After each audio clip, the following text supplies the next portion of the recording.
Coucou tout le monde, j'espère que vous allez bien. Donc aujourd'hui je reviens avec une vidéo retour de vide-grenier. C'est parti!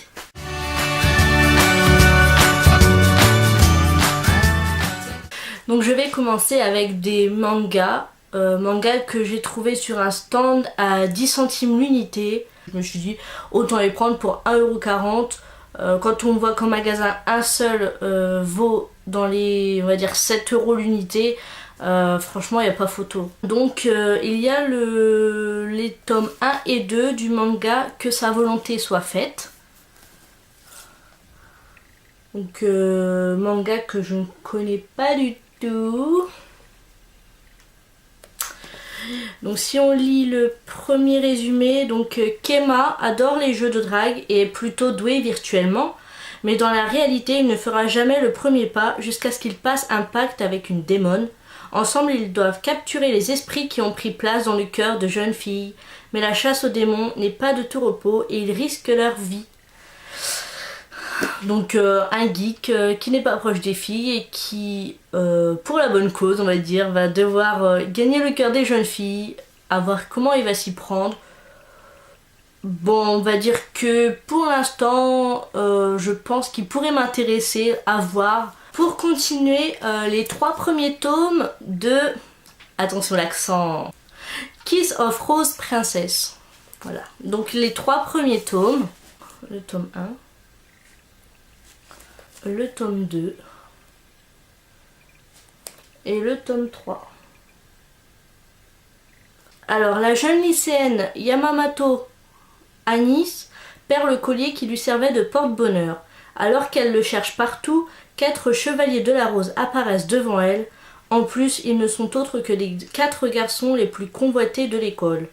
À partir de ce jour, Anis va devoir leur donner des ordres. Mais donc on ne sait pas quel genre d'ordre. Honnêtement, quand j'ai lu le résumé de celui-là, il ne m'a pas vraiment tenté. Bon, on sait jamais, hein, des fois il y a des choses qui nous tentent pas, puis arrivé là, on se plonge dedans, on adore. Donc je vais essayer encore une fois. Qui sait, peut-être que je vais adorer, je vais vouloir la suite. Je vais vouloir la suite directement, mais pour l'instant je vais devoir me contenter des 3 premiers. Et donc un autre manga à découvrir. Le premier tome de Kamishama Karin Shu. Oui, c'est bien le premier. Karin a reçu de ses parents une bague qui lui donne le super pouvoir de théomutation. Grâce à cette bague, elle a pu faire la rencontre de Kazune et toute sa vie en fut changée. Leurs aventures mouvementées autour de la bague les ont conduits à découvrir d'incroyables secrets sur eux-mêmes, mais voilà qu'aujourd'hui, un étrange petit garçon entre dans leur vie. Il dit venir du futur, mais qui est-il donc? Donc apparemment ça pourrait être un qui m'intéresse. Le truc c'est que apparemment, enfin je sais pas, mais vu les dessins on dirait vraiment un truc de petite fille. Peut-être que je vais adorer. En tous les cas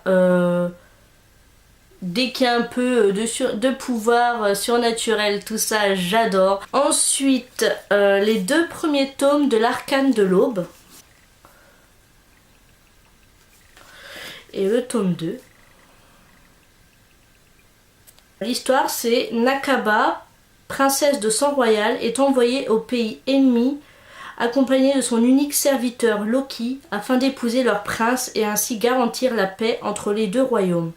Rencontrant son mari pour la première fois le jour de son mariage, la jeune fille, malgré sa grande beauté, est tout de suite rejetée par son époux du fait de sa chevelure rousse.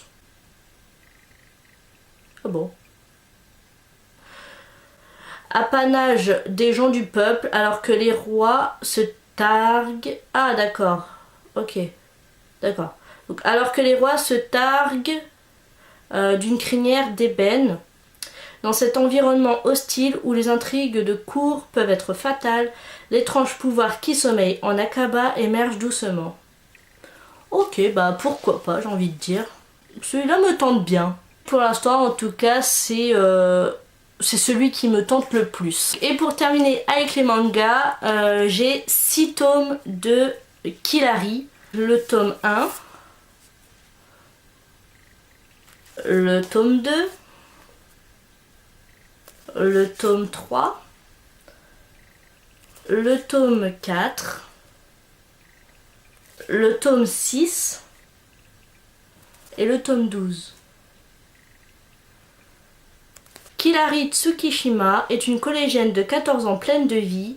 Toutes ses amies aiment le groupe Chips, mais elle, ça ne l'intéresse pas. Pourtant, elle rencontre un jour un garçon dont elle tombe amoureuse au premier regard, Seiji.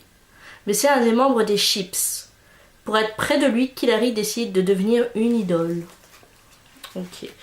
Donc ça, si je me trompe pas, j'avais déjà regardé l'animé de ce manga. Et ma foi, ça se laissait regarder, donc pourquoi pas tenter la lecture du manga. Ensuite, on va continuer avec un Blu-ray. Le Blu-ray de Arrietty, le petit monde des chapardeurs. Voilà, donc le Blu-ray, je l'ai eu à 4 €. Je vais pas vous lire tout le résumé, mais vraiment la petite partie du haut qui en dit bien assez à mon goût. Donc dans la banlieue de Tokyo, sous le plancher d'une vieille maison perdue au cœur d'un immense jardin, la minuscule Arrietty vit en secret avec sa famille. Ce sont des chapardeurs. J'en ai regardé plusieurs, des films du studio Ghibli et j'ai adoré, donc je doute pas que j'adorerais celui-là aussi. Franchement, j'adore ce qu'ils font. J'adore, c'est tout. Et pour terminer, donc 5 coffrets d'un animé entre elle et lui. Coffret 1, coffret 2, coffret 3, coffret 4 et le coffret 5 sans le fourreau, mais bon, j'ai eu les 5 pour 8 €, on va dire, même s'il manque un fourreau, tant pis. J'avais déjà regardé cet animé et franchement j'avais adoré, donc je pense que je vais le regarder, en profiter d'avoir trouvé les DVD pour le regarder une seconde fois. Ben voilà, je crois que je vous ai tout présenté pour ce coup-ci, donc je vous dis à très bientôt pour une prochaine vidéo et je vous fais plein de popos.